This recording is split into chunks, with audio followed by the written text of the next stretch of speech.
ಯಾವ ಗೋಸಲ ಚನ್ನಬಸವೇಶ್ವರರ ಜನನ,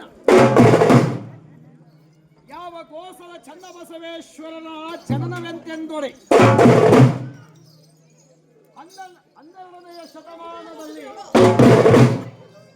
ಕಲ್ಯಾಣ ಪಟ್ಟಣದಲ್ಲಿ ಮಹಾಪ್ರಭು ರಾಜ್ಯಭಾರವನ್ನು ಮಾಡುತ್ತಿದ್ದಾರೆ.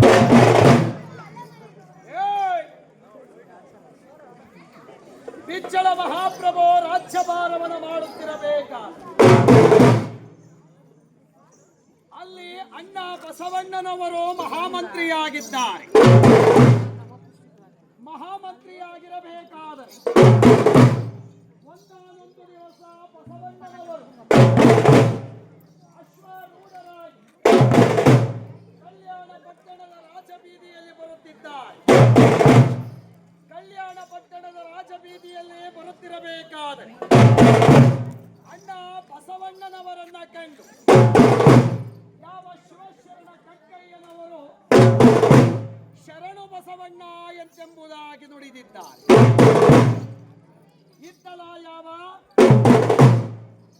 ಅಣ್ಣ ಬಸವಣ್ಣನವರಾದ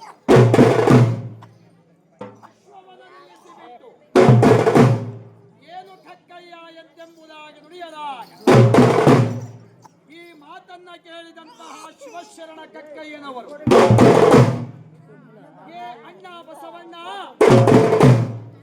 ಇಂದು ನಿಮ್ಮ ಕುಟೀರವೆಲ್ಲವೂ ನಮ್ಮ ಮನೆಗೆ ಪ್ರಸಾದಕ್ಕೆ ಬರಬೇಕು.